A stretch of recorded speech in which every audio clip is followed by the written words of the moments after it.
Good morning, brothers and sisters. If you have your Bibles with you, go ahead and open up to Matthew chapter 2.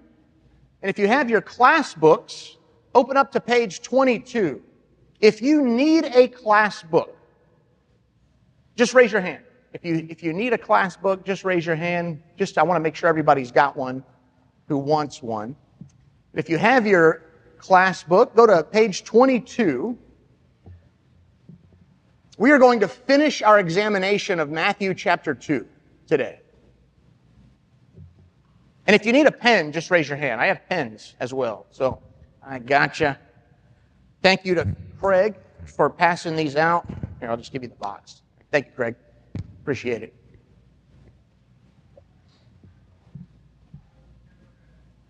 Can you hold it down there, please? I'm trying to teach. No, yeah. All right. We're going to finish our examination of Matthew 2 today.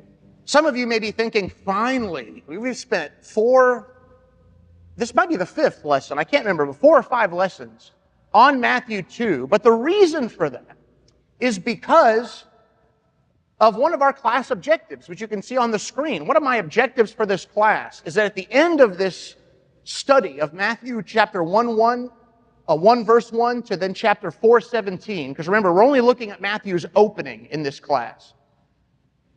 One of the objectives for this class is that by the end, you'll be able to start interpreting Matthew's gospel in the light of the larger Old Testament narrative, because that is such a major emphasis of Matthew. It's a major lens through which he wants us to interpret who Jesus is and what he means.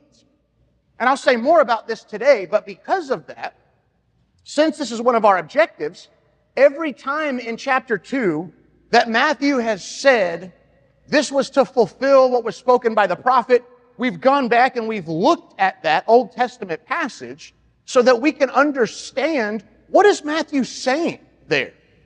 How is he using that Old Testament passage and how is he connecting it to Jesus? What does he want us to gather from that? And I'll say a little bit more about that today as well. Now, we have, in what we call Matthew chapter 2, because remember, Matthew didn't put those chapter breaks in there. Those are completely man-made. But at the end of what we call Matthew chapter 2, there is one more fulfillment citation. It's not the last one he's going to give us, but it's the last one in what we call chapter 2, in this portion of narrative. However, this Old Testament, I'll call it the fulfillment citation. This last fulfillment citation in what we call Matthew 2 is the most difficult of all of Matthew's fulfillment citations in the entire gospel. And if you look in your chart on page 22, and you look on the screen, you'll see that I don't have an Old Testament passage there. And normally on the left column, I'll have the Old Testament passage that Matthew quotes, and then in the right column, I'll call it Jesus and whatever that Old Testament passage is that he quotes. But in this one, I don't have that. And there's a reason for that. Before we get into it, let's read it. So look at Matthew 2. And let's just look at this last fulfillment citation in this section of narrative. And then we'll start discussing it. We're not going to spend a ton of time on this citation. Most of our time today will be spent on something else. But let's go ahead and just look at this final fulfillment citation. So in Matthew 2, start reading with me in verse 19. Let's get the context here. Matthew 2, starting in verse 19. But when Herod died, behold, an angel of the Lord appeared in a dream to Joseph in Egypt, saying, Rise, take the child and his mother and go to the land of Israel, for those who sought the child's life are dead. And he rose and took the child and his mother and went to the land of Israel. But when he heard that Archelaus was reigning over Judea in place of his father Herod, he was afraid to go there. And being warned in a dream, he withdrew to the district of Galilee. And he went and lived in a city called Nazareth, so that what was spoken by the prophets might be fulfilled, that he would be called a Nazarene. Now, did you notice something different in this fulfillment citation that was not the case in the previous ones? Did anything strike you in this fulfillment citation that you're like, hey, wait, that's different? I'll give you a hint. Look at the word. Actually, I can't say that without just giving it away. Okay, Andrew's going to take a shot at it.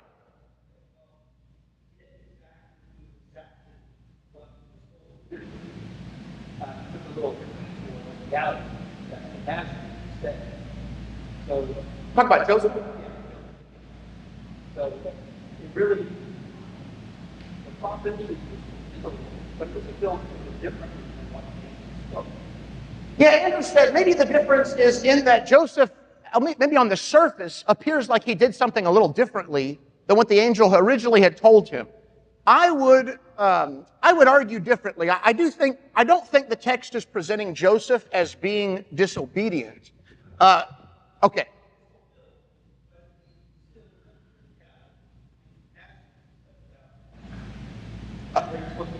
Well, yes, but Nazareth is in Galilee. So yeah. So knowing some of the geography here helps. Yeah, so he's supposed to go to the land of Israel, and Matthew's statement of that, calling it the land of Israel, is significant. That would take us on a detour here. But Galilee is still part of the original land of Israel. So it's not that he's doing something outside the bounds of what the original angel had said. So that wouldn't be the difference here.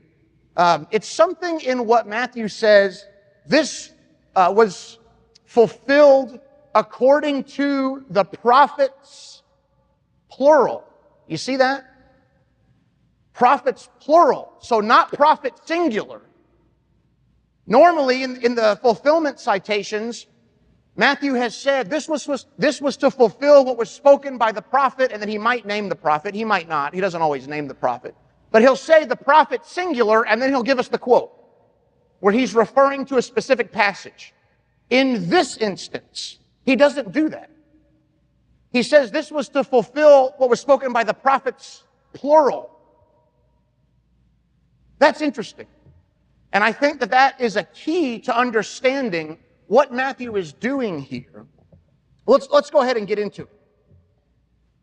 So you'll notice again on your chart, hold off on that. You'll notice in your chart in your book, I've already filled it out for you, because I just want to discuss this for a few minutes and then we're going to move on.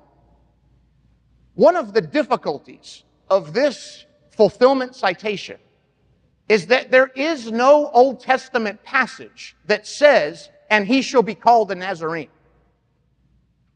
There is no passage that says that in the Old Testament.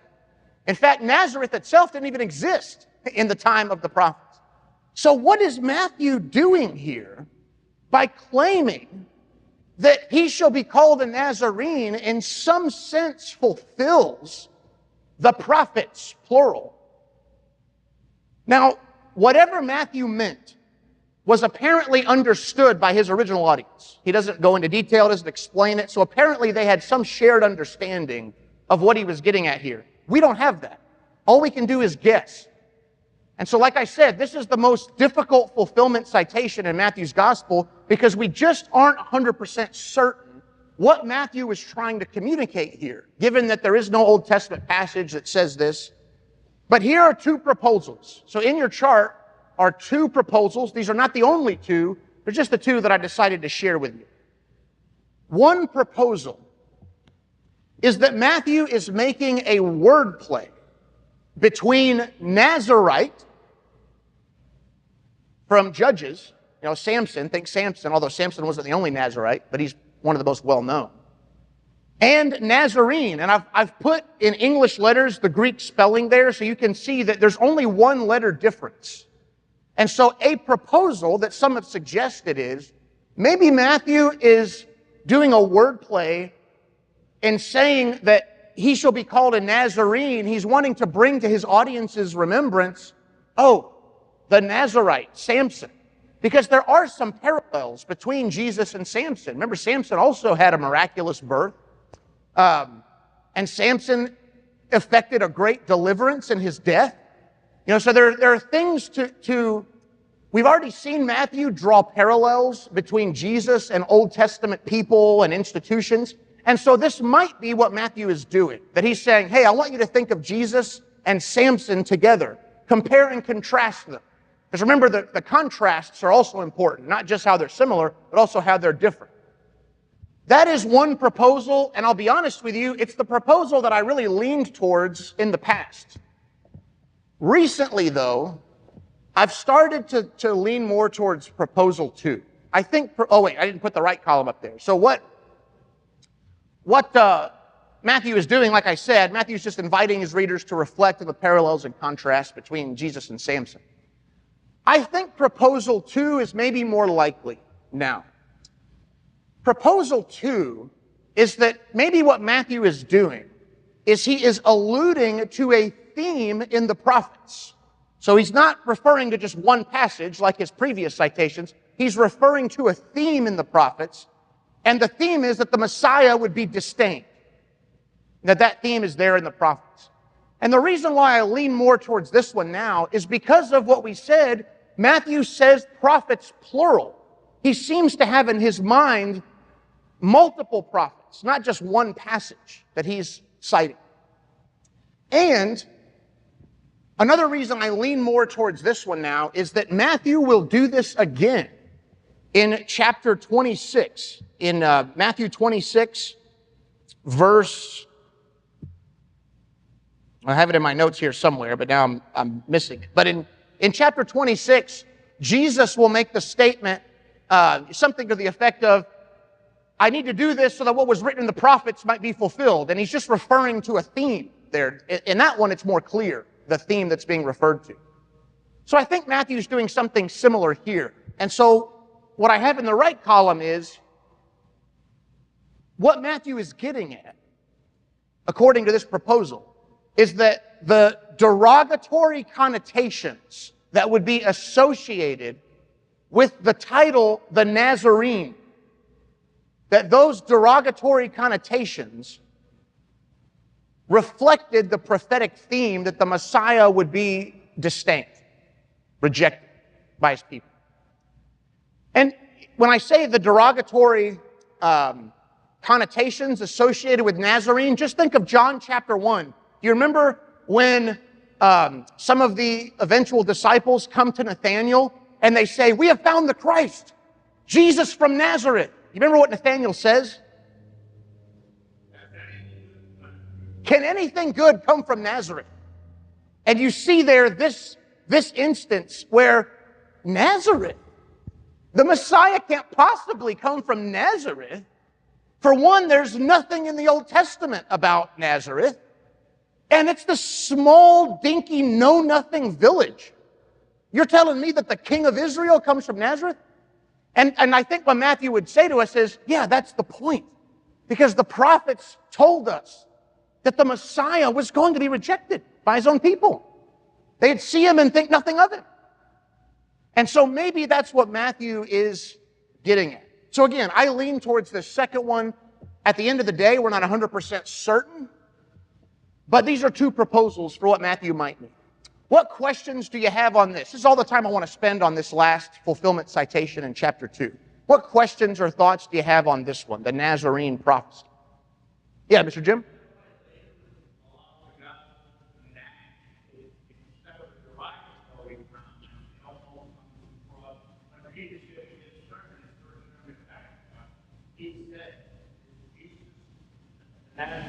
Yeah. That it almost seems like it turns around from a negative to a positive. Yeah, Mr. Jim's made the point. It kind of seems like as you keep reading, especially in Acts, that Nazarene was originally a derogatory term. Nazarene, that's the Christ. But then it becomes something positive. Because you'll remember in Acts 2, at one point, I think it's in one of Paul's speeches, where he's accused of being part of the sect of the Nazarenes. Where it just now, even then it may have been derogatory, but Paul wears it with pride. Like, well, yeah, it's Jesus of Nazareth. And so God did the same thing with the title Nazarene as he did with the cross. What was originally a symbol of shame and Roman power is now a symbol of salvation and God's power. He just turned it upside down. And so the same thing is true then for the Nazarene. But during the life of Jesus, him being from Nazareth was something to repudiate. Like he can't be the Messiah. He's from Nazareth. It would be kind of like, imagine if in today God's Messiah came to the United States. Well, where's he from? Maybe he's from New York City or Los Angeles, some big city. Oh no, he's from Bald Knob, Arkansas. We're just like, what? That doesn't make any sense. That type of thing, where it's just like, and then you meet him and he's got this, because Galileans had an accent. That'll come into play later in Matthew's gospel with Peter, where they say, you're a Galilean. We can tell from your accent. Jesus would have had that accent, and that accent was looked down on by the Jews of Judea. It would be like meeting Jesus and he's got this thick southern accent where you're just like, this is not what I was envisioning here. But all of that is just to show us God does not share our human ways of judging things. In fact, he purposefully does things the opposite of what human beings would expect. And such is the nature of the kingdom of heaven, which Jesus will talk about all throughout this gospel. Yeah, Andrew? Yeah. Yeah.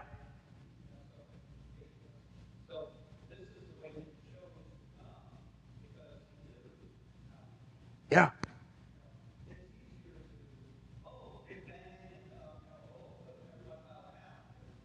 Yeah. To come this way, you have to have more faith, and it's easy for God to send his king with like a big bang and thunder and lightning, like Andrew said. But remember, later in this gospel, in Matthew 13, when Jesus says the kingdom of heaven, the reign of God is like a mustard seed, or is like leaven in dough. Well, that's not what I was envisioning God's. So all this stuff, that's one of the big themes of Matthew, is how different the kingdom of heaven is to the kingdoms of the earth, which we'll talk about that more as we get into the kingdom of heaven in chapter 3. Any other thoughts or questions on the Nazarene prophecy at the end of chapter 2?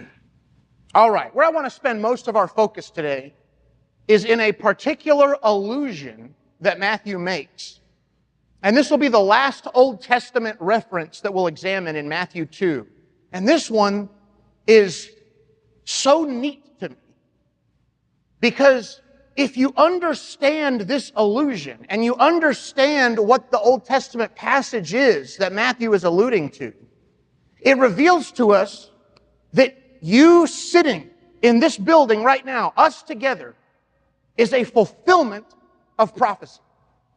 You are a part of something that God had prophesied about and foretold in the Hebrew Scriptures. And that's what we're going to look at now. Now remember, an allusion is where an author will make some reference to some other work. It doesn't have to be an author. It can be someone speaking. I used this example before. If I said, beam me up, Scotty, I'm making an allusion to Star Trek. It's not a quote. Nowhere in the original show does Captain Kirk ever say, beam me up, Scotty. But I'm clearly making an allusion to Star Trek. Well, Matthew does the same thing. He will allude to the Old Testament passages without giving us a direct quote. And so he does that here in chapter 2, and he makes his allusion to Isaiah 60. Would you turn there? Turn to Isaiah 60. Matthew alludes to this passage because he wants us to see the Magi coming to visit the King of the Jews. He wants us to see that event through the lens of Isaiah 60. So go to Isaiah 60. Now we're just going to read the first 9 verses. But as we read, I want you to think in your minds about Matthew 2. Think about what we've seen in Matthew 2. The star leads the Magi to the King of the Jews, and then it shines its light down on the house where Jesus is at. The Gentile Magi then come in and they give their gifts, their treasures, to the King of the Jews. Think about that as now we read what Isaiah is foretelling will happen in the future. Look at Isaiah 60. Let's read verses 1 through 9. Arise, shine, for your light has come, and the glory of Yahweh has risen upon you, that is Israel. For behold, darkness shall cover the earth, and thick darkness the peoples. But Yahweh will arise upon you, and his glory will be seen upon you. Again, that is Israel. And nations shall come to your light, and kings to the brightness of your rising. Lift up your eyes all around and see. They all gather together. They come to you. Your sons shall come from afar, and your daughters shall be carried on the hip. Then you shall see and be radiant. Your heart shall thrill and exult, because the abundance of the sea shall be turned to you. The wealth of the nations shall come to you, that is Israel. A multitude of camels shall cover you, the young camels of Midian and Ephah. All those from Sheba shall come. They shall bring gold and frankincense, and shall bring good news, the praises of Yahweh. All the flocks of Kedar shall be gathered to you. The rams of Nebaioth shall minister to you. They shall come up with acceptance on my altar, and I will beautify my beautiful house. Who are these that fly like a cloud and like doves to their windows? For the coastlands shall hope for me. The ships of Tarshish first, to bring your children from afar, their silver and their gold with them. For the name of Yahweh your God, and for the Holy One of Israel, because he has made you, Israel, beautiful. Now, as we read that, did you see some parallels with the events in Matthew 2? Can you just kind of see, oh, hey, that kind of reminds me of what Matthew 2, the light shining upon Israel, Gentile nations coming and bringing their treasures, including gold and frankincense? Did you see those things? Well, in your book, let's fill these out. Here, those last few blanks there on page 22. Here's the context of Isaiah 60. Israel will reflect God's light to the nations. Israel will reflect God's light to the nations. That's what God is saying here in verses 1 through 3 of Isaiah 60. And yeah, this is the bottom section of page 22, if you're following along in your book. Now notice, it's not that Israel's going to be a light because of themselves. They don't have any light to shine on their own. What God is saying is, my light will shine upon you, and then you will reflect that light to the nations. It's kind of like the moon. The moon is not its own source of light. It doesn't generate light on its own. What it does is it reflects the light of the sun, and then it becomes a source of light that way. That's Israel. In verses 1 through 3 of Isaiah 60, God says, my light is going to shine on you, and then you're going to shine it to the nations. Now, how did Israel do about that? How did Israel do as a light to the nations? Not very well. But remember what we've said earlier in this class. Jesus is Israel. He is the champion, the representative of Israel, who will fulfill everything God had purposed for Israel to do. And then the second point of Isaiah 60's context is that the nations, Gentiles, they will bring their tribute, such as gold and frankincense, to Israel, because they recognize that it's through you, Israel, that we can know God.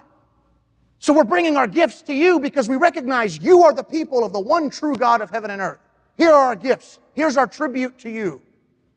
In contrast to the days of Isaiah, when Israel was giving their wealth to the Gentile nations who were lording it over them, like Assyria and eventually Babylon.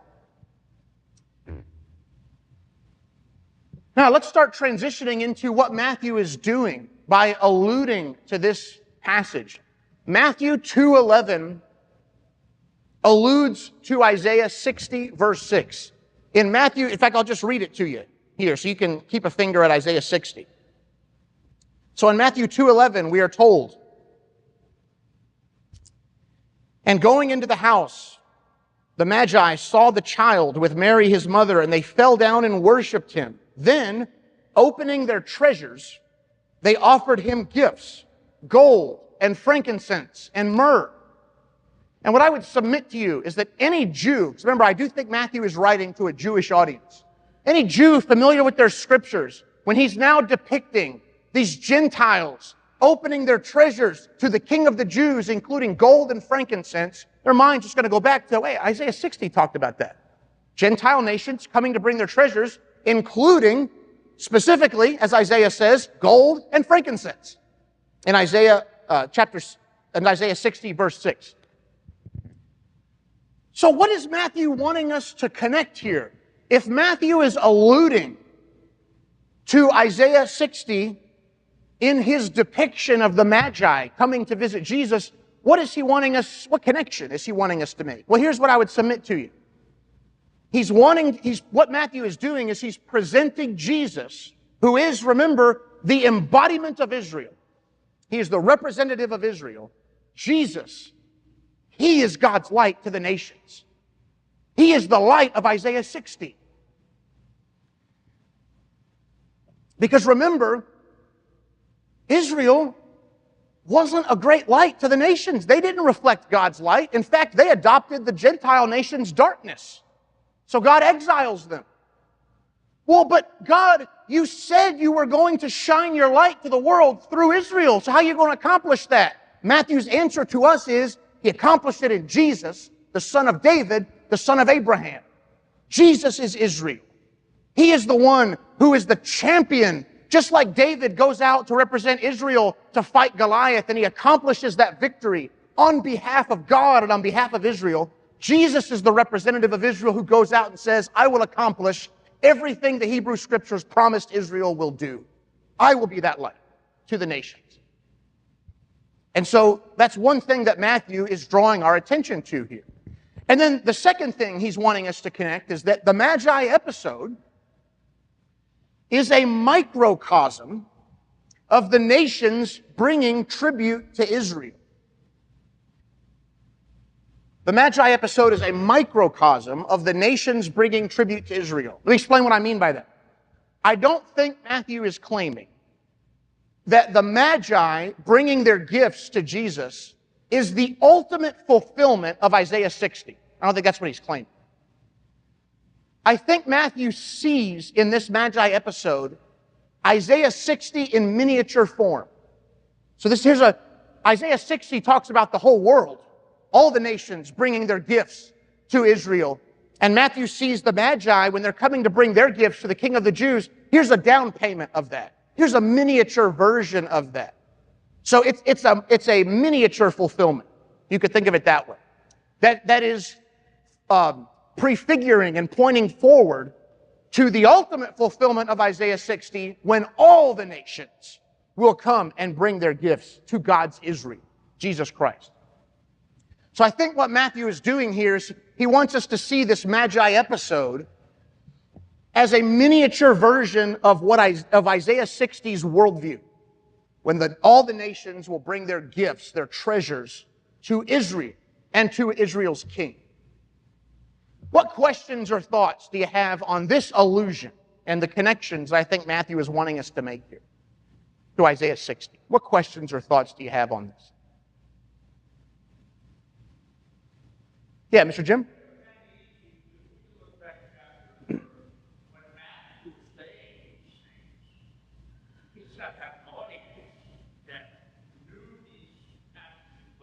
Oh, yeah.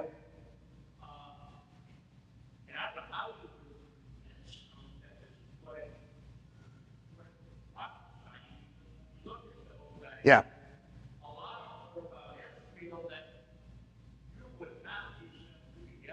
Yeah.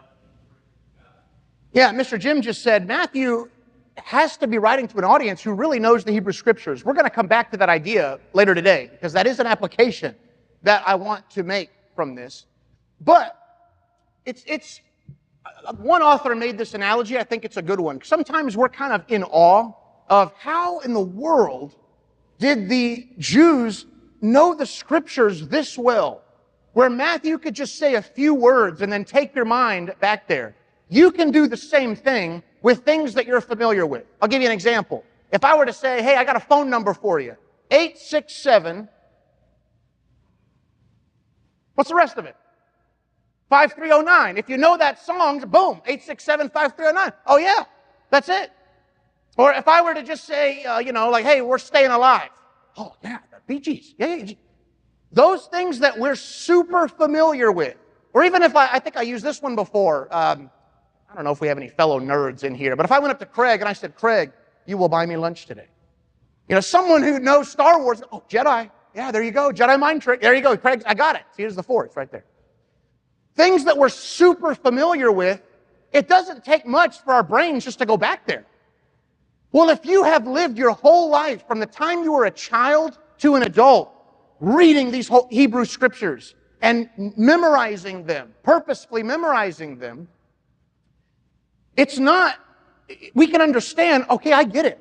They can just say a few words and boom, my mind is going back to, this. In fact, we do that, where sometimes even in our services, we might say, do this in remembrance of me, where it's not very much, but our minds immediately go back. We know exactly what the person's talking about. So that's what that's the audience he's writing to. And even really all of the New Testament authors do this. They all make allusions to Old Testament texts. They don't always just quote, they do allusions. And even if they're writing to Gentiles, certainly I don't think we need to think that every Gentile would have immediately understood every reference. But remember, these New Testament authors, they expected these documents to be read over and over again. So just like when you watch a movie, you might like it the first time, but when you watch it a second time and you think, I missed that the first time.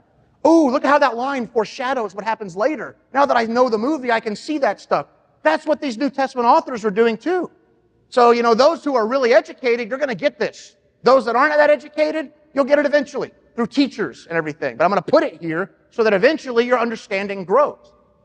And so that's what these New Testament authors are doing, including Matthew. Any other thoughts or questions on the allusion to Isaiah 60? Yeah, Ken?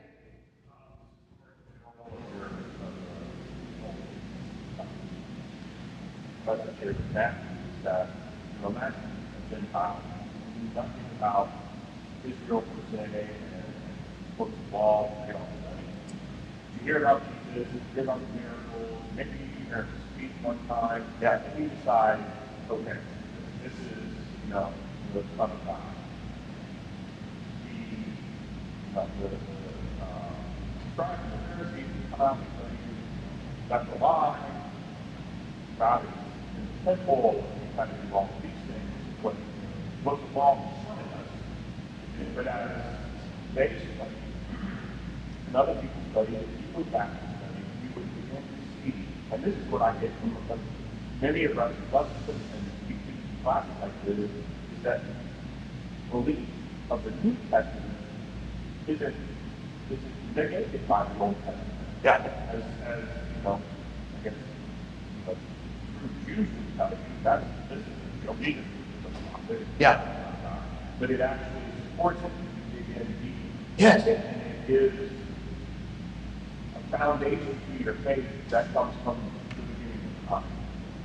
Yeah, Ken just said, when you start to see these connections that New Testament authors are making to the Old Testament, you get to see how the Old Testament, what we call the Old Testament, how it supports that this Jesus is the Messiah. Now, I'm going to say more about that in just a minute, because just like Mr. Jim, you're hitting on something I want to talk about. But it also shows you God's, the continuity of all of God's actions since the beginning of time, like Ken said. God's always had this plan. He's not making it up as he goes along. It's already been written. He knows exactly what he's doing. Yeah, very good. It's a great point. I'm going to say more about that in just a few minutes. Let me first make an application on this allusion to Isaiah 60. Now, I need you to do this for me. I actually put this application in the wrong spot in your book. I didn't catch it until recently. So if you look at the top of page 21 of your book, at the top of the page, there's an application section. Cross out that second bullet. That's in the wrong spot. Just cross it out. It shouldn't be there. So the top of page 21, the second bullet that says, we are blank of the blank of Isaiah 60, just cross it out. I'm going to have you rewrite that on page 22 so it goes where it should go in your book. I somehow got it put there. I don't know why. I don't know what I was thinking. I was probably watching too much Star Trek that day. That's probably what was going on there. So now at the bottom of page 22, underneath the section about Isaiah 60, write in this application. I'll put it on the screen. I want to make an application from Isaiah 60. And this one is so important because this has to do with us. Really, all of it has to do with us. But specifically, this will show you, well, right here, I'll go ahead and put it on the screen. Here it is. We are part of the fulfillment of Isaiah 60, verses 1 through 9. We are part of the fulfillment of Isaiah 60, verses 1 through 9.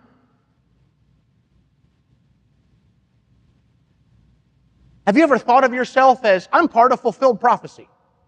This passage in the Old Testament is about me. Isaiah 60 is about us. To my knowledge, think about what Isaiah 60 is about. It's about a day when the Gentile nations of the earth will come to pay tribute to Israel because they recognize that through Israel, they can know the true God of heaven and earth. To my knowledge, everyone in this room is a Gentile. None of us, to my knowledge, are ethnic Jews. Think about what we do every Sunday together. We assemble as Gentiles to pay homage to God and His Israel, Jesus Christ. In fact, think about what we do with this. Let me put it on the screen. Think about what we do on Sundays together in light of this. For behold, darkness shall cover the earth, and thick darkness the peoples. But Yahweh will arise upon you, Israel, and His glory will be seen on you, Israel. And nations, us, Gentiles, shall come to your light, Israel, and kings to the brightness of your rising. This goes back to what Mr. Jim was saying. Brethren, every time you open your Bibles, you are getting to know God through Israel because you are reading the Hebrew Scriptures. Every single New Testament document, every single one, presents Jesus and what God has done through the lens of the Hebrew Scriptures. You know who God is. The ultimate revelation of God is Jesus Christ. And through Jesus, you have come to know God. Jesus is a Hebrew, the son of David, the son of Abraham. We as Gentiles have come to see the light of God through Israel, through their Scriptures, through their Messiah, in whom we have life. You kneel before the King of the Jews. Think about what we do on Sunday with contribution in light of what Isaiah says here. Then you, Israel, shall see and be radiant. Your heart shall thrill and exult because the abundance of the sea shall be turned to you. The wealth of the nations shall come to you. They shall bring gold and frankincense and shall bring good news, the praises of Yahweh. For the coastlands shall hope for me. The ships of Tarshish first to bring your children from afar, their silver and gold with them. For the name of Yahweh your God and for the Holy One of Israel, because He has made you, Israel, beautiful. On Sundays, part of our worship is bringing the wealth of the nations, the Gentiles, in contribution. And we give that in honor of God's Israel, Jesus Christ. We're doing what Isaiah 60 is talking about. Now, I'm not saying we are the ultimate fulfillment of Isaiah 60. The ultimate fulfillment may come in the new creation, the new heavens and new earth. But just like the Magi was a partial fulfillment, it was a little miniature version, we are an element of fulfillment of Isaiah 60. So that when God says, the nations are going to come to me through you, Israel, and they're going to bring your wealth, they're going to bring their wealth to honor you. That's what we do on Sundays. Here, Israel of God, Jesus Christ, here's my money. Here's my gold, my silver, so to speak. I'm bringing my tribute to the King of the Jews, and I'm worshiping Him. And I know who God is through the light of Israel. Israel's champion, Jesus Christ. We are a part of the fulfillment. of Isaiah 60. This passage is about us. It's predicting us and all other Gentiles the world over who have worshiped Jesus, the son of Abraham, since he came. What questions or thoughts do you have on this application of what Matthew has prompted us to consider in light of the Magi coming to Jesus and how that connects to Isaiah 60 and how that then connects to us as Gentiles? We're like the Magi, coming every Sunday to worship the King of the Jews, to bring our treasures to him. What questions or thoughts do you have on that? Yeah, Andrew? Oh, Cornell, go ahead.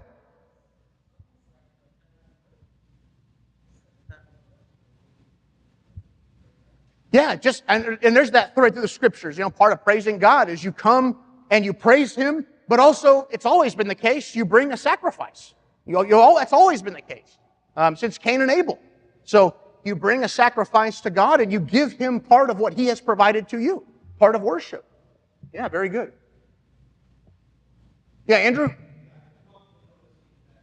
Maybe correlation. New Testament, all the Gospels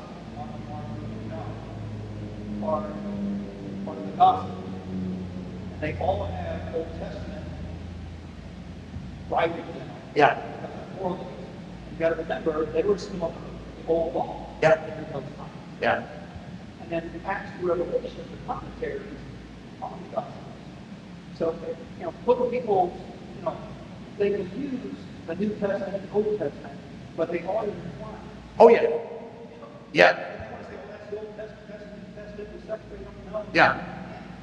They're intertwined. Yeah. Andrew's point about how the New Testament and Old Testament are intertwined is spot on. In fact, I'll say something about that in just a minute. That's one reason that I actually, you've heard me in this class multiple times say the Hebrew Scriptures. Part of the reason I do that is I kind of just don't like the fact that we call it the Old Testament, because it suggests that it's antiquated and it's old. We want the new. And that is not how the New Testament authors present those passages. And so I do think it's more accurate for various reasons to say the Hebrew Scriptures, because that also reminds us through whom we're getting our knowledge of God, the Hebrews.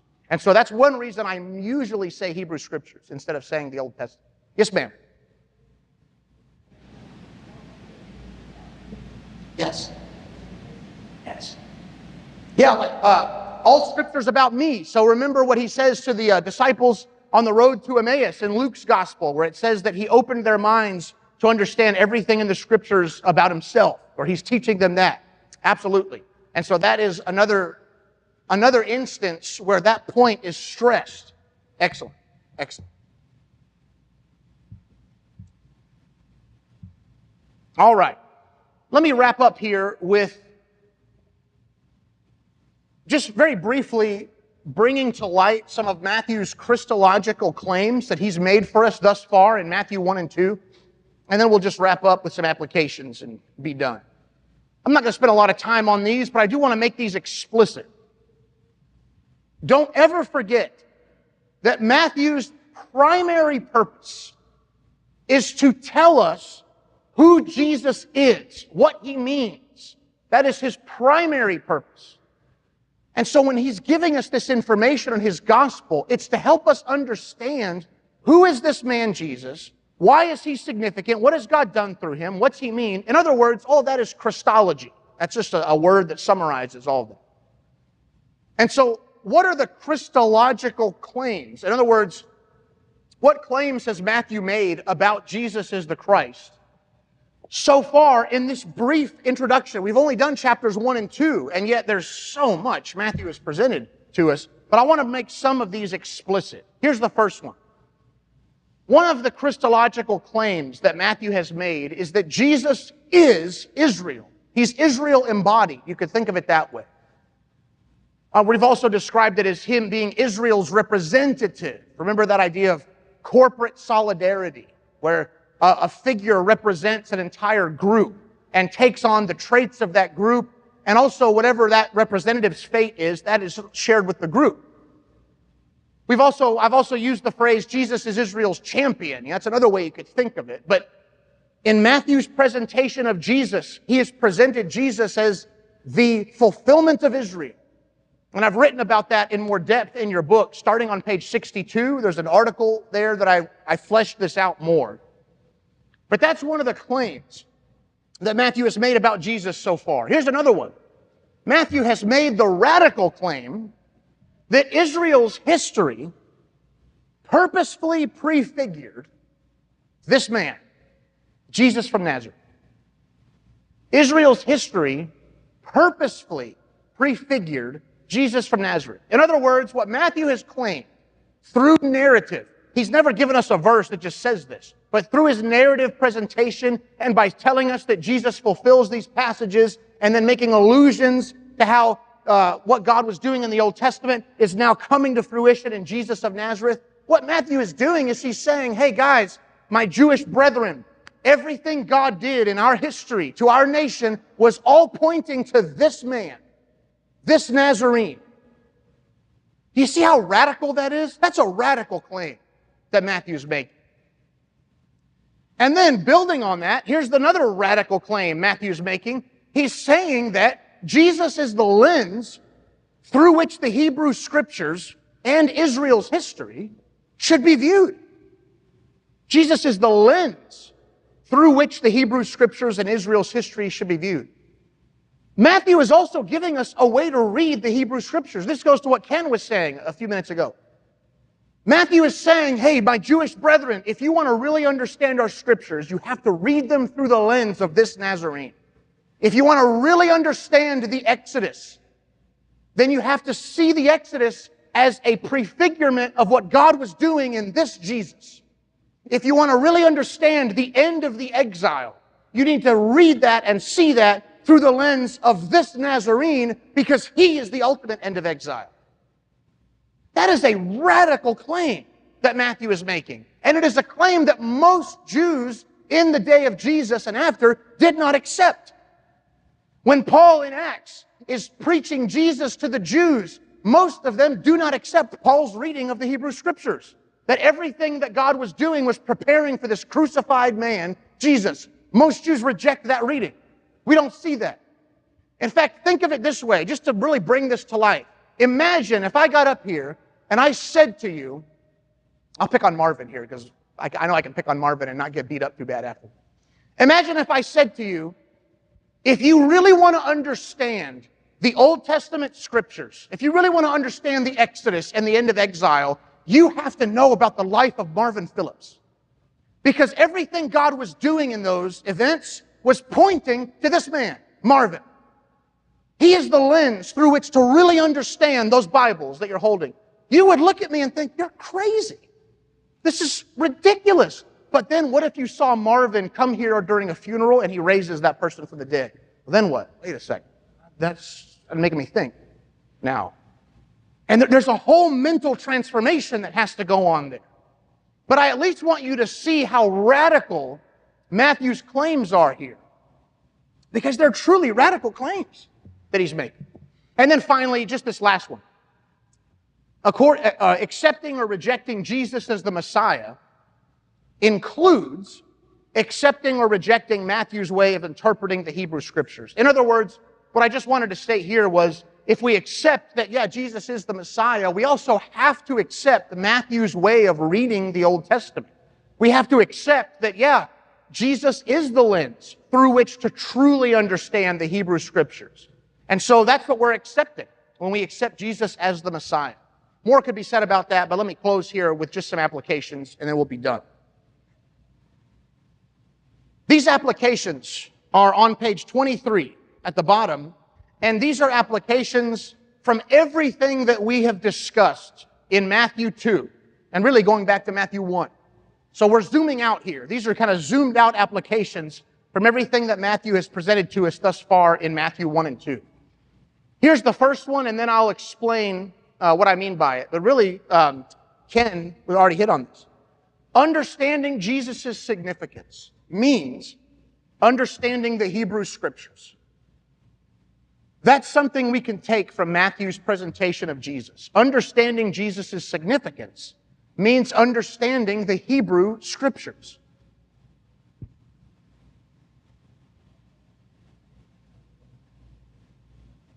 If we ignore the Old Testament, like many Christians do, if we ignore the Old Testament, I'm submitting to you now and state it with full conviction, your understanding of who Jesus is and what God has done to him, done through him, will always be lacking. It'll always be an impoverished view. Because every New Testament document, without exception, every single one presents as its case, as its lens through which to understand Jesus, it uses the Hebrew Scriptures. And so if we ignore the Hebrew Scriptures, we're always going to have just a one-dimensional view of Jesus. And you're certainly not going to understand the depths of Matthew's gospel, who's using this as a major element of his presentation of Jesus. And so my encouragement to you is, grow in your understanding or grow in your knowledge of the Hebrew Scriptures. Because as you do, you're going to start finding, I'm understanding these New Testament documents better. I'm now seeing what Paul says here. I now see what Matthew is saying here. And that's why in this class we've been doing that. We've gone back and looked at every time Matthew cites an Old Testament passage, we've gone back to see what that passage is about in its context so we can understand what Matthew is claiming.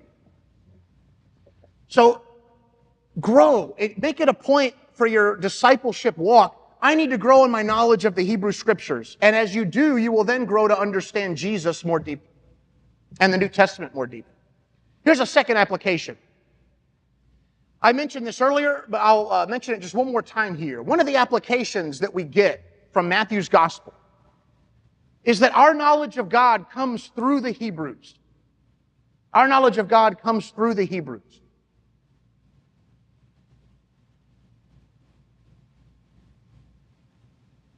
And again, just to restate briefly what I said earlier, the only way that we know who God is through these Hebrew Scriptures that we study every Sunday when we come. We kneel before a Jewish king who is the light of God, who's brought the light of God to the nations. And so that is one way that we're connected. Like Andrew said earlier, the Old Testament and the New Testament are connected. Well, so are the Old Covenant people of God and the New Covenant people of God.